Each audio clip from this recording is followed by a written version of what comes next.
Between these 10 NBA legends, there are 28 championships, 23 scoring titles, and 18 MVPs. But despite their greatness, each of them had games where they played horribly. These are the best and worst games of NBA legends. And something very strange had been happening to LeBron James in the 2011 NBA Finals. It was almost like monsters from Space Jam came to Earth and took away his talents. Because for all his life, LeBron had been dominant and aggressive.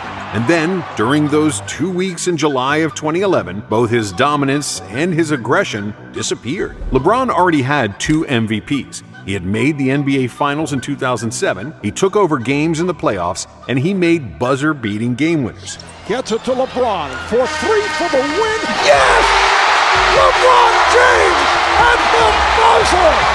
In 2011, even though he didn't win the MVP, James was widely considered the best player on the planet. And nobody believed that the Dallas Mavericks had any chance of stopping LeBron and the Heat on their way to the championship. And when the series started, Miami looked like a better team, taking a 2-1 series lead with a 4-point advantage going into the fourth quarter of Game 4. And what happened next, nobody could predict, because LeBron played the worst fourth quarter ever, and the worst game of his career. James, that's a travel.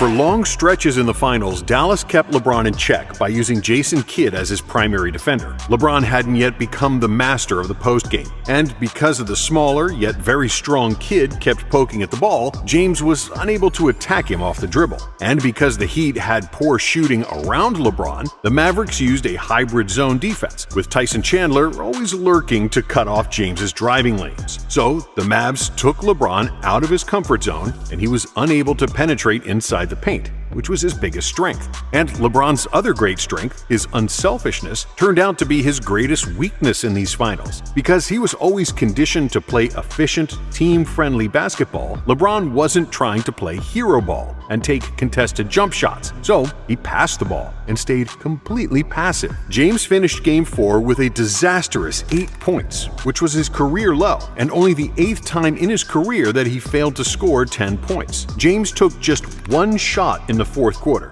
and had only 1 assist, making just 3 field goals the entire game. And while it's true that the Mavericks outsmarted the Heat and that LeBron wasn't put in the best position to be effective, James fires away, short. He still should have been more aggressive and at least tried to put the Mavericks in foul trouble. But he remained passive and was the main reason why the Heat lost the 2011 championship. And 11 months after that loss, which was the most embarrassing moment of LeBron's career, King James was staring into the abyss of another playoff disappointment. 3-2 series deficit to the Boston Celtics in the Eastern Conference Finals. Game 6 was scheduled in Boston, and if LeBron lost that game, his career legacy would take an enormous hit, and he could wave goodbye to all the GOAT comparisons to Michael Jordan and other great winners of the past. And LeBron knew it. For the first time ever, he came into an NBA game knowing that he wasn't going to pass the ball to anybody. With an ice-cold death stare on his face, LeBron dominated like never before. The King kept making one tough basket after another, en route to a 30-point first half, shooting 12 for 13 from the field. In the second half, whenever Boston tried to get back into the game, LeBron shut up the crowd with another clutch shot. James jab steps on Petrus. Now the jump shot. That's been going in all night long. And with 7 minutes to go, the Celtics were down by 25 points, and Coach Rivers pulled his 4 Hall of Fame players to the bench. James single-handedly dismantled the Celtics and sucked the air out of TD Garden. And the TD Garden has grown very quiet. LeBron James and the Heat right now putting on a clinic. 45 points, 15 rebounds, and 5 assists. If the game wasn't such a blowout, he likely would have finished with 50 points and 20 rebounds in what was one of the best performances in NBA history. Honorable mention goes to Game 5 of the 2007 Eastern Conference Finals against Detroit, when LeBron scored 48 points, including the 29 of the last 30 points the Cavs scored in the final minutes of regulation and 2 overtimes. And the second overtime. Here's James for 3. Yes! And the game is tied at 107. This is unbelievable. This is Jordan-esque. And just like LeBron, this next Hall of Famer had many legendary games in the playoffs. Bryant for the win. Bang! However, his best ever game happened in the regular season. But it wasn't only the best game for him, it was also the best regular season game in NBA history, or at least of games that were actually televised. Of course, we're talking about Kobe Bryant and his 81-point game against the Raptors. Similar to LeBron's Game 6, Kobe was in a different zone, never once thumping his chest, not celebrating a single basket, with the sole mission to destroy the Raptors as much as possible. Kobe guarded by Mo Peterson. Kobe pump fake for two. Kobe's got the Laker record. Oh my goodness. This game was the essence of Kobe Bryant as a basketball player. Extremely dedicated, skilled beyond measure, enjoying every second of the game and not noticing anything else but the game. Hitting an array of difficult shots and leaving the arena with a win. Listen to this crowd for number 8, Kobe Bryant. History tonight at Staples Center. Bryant finished with video game-like numbers the NBA hasn't seen since the days of Wilt Chamberlain. 81 points, 28 of 46 shooting, 7 of 13 from 3, along with 6 rebounds, 2 assists, 3 steals, and a block. And this best game of Kobe's career happened against Jalen Rose, just like the worst game of Bryant's career. It was Game 5 of the 2000 NBA Finals, and everybody expected a heroic performance from Kobe. Because in Game 4, when Shaq fouled out, Bryant put the Lakers on his back, hitting clutch shots and winning the game in overtime.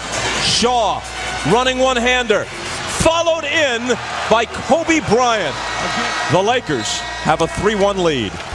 But in Game 5, it was the polar opposite. Kobe had one of the worst playoff games of his career and ended with 8 points, 5 rebounds, 3 assists, 5 fouls, and with horrible 4 of 20 shooting as the Pacers won the game by 33 points. Not one of the nights that Kobe will remember. Game 4, he was sensational. Tonight, never really got his rhythm. Now, Kobe's greatest idol had so many legendary games that it's extremely hard to choose the best one. Michael Jordan had 69 points in the regular season against the Cavs. Turn out the lights. That's 69 for Jordan, and the Cavs take time. He poured 63 on Larry Bird on the Celtics in the '86 playoffs. Our Miller Lite most valuable player of the game is Michael Jordan with an all-time record 63 points in a single playoff game. And dropped 55 against Barkley in the '93 finals. Jordan, yes! And a count!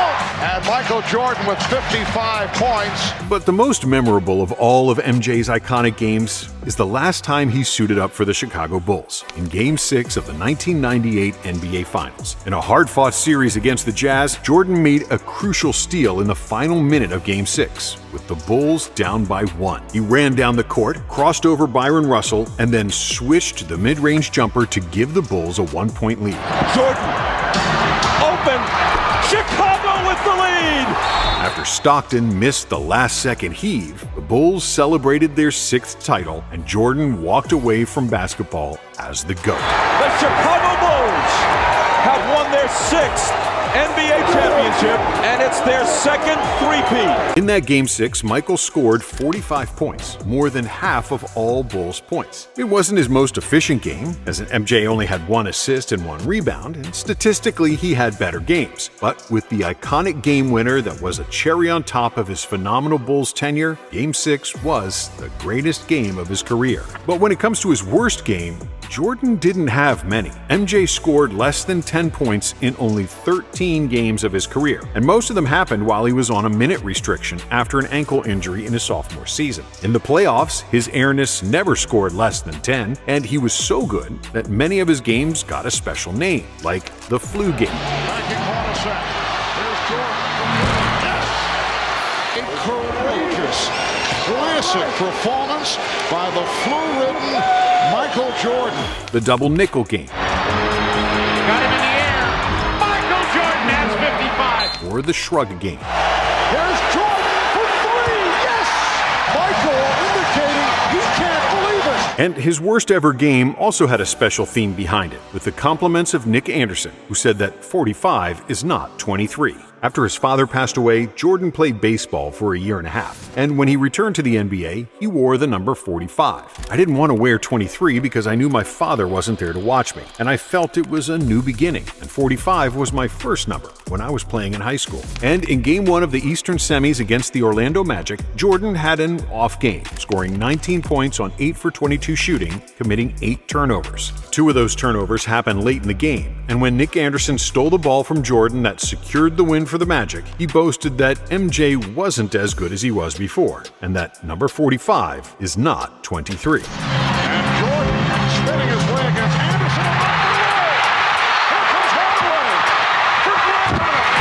And Jordan took that personally. He switched back to number 23 for Game 2, scoring 38 points, and for the series he averaged 31 points on 48% shooting. But still it wasn't enough as the Magic advanced in 6 games. Now, unlike Kobe or Jordan, whose greatest scoring games were like buckets in waves, when this next player gets hot, it's more like a tsunami. Steph Curry is the greatest shooter of all time, and when he's in the zone, it looks like a video game. And for the opponents, that usually means night-night. Curry had plenty of legendary games, like the 54 he scored at the Garden in 2013. Curry for 3.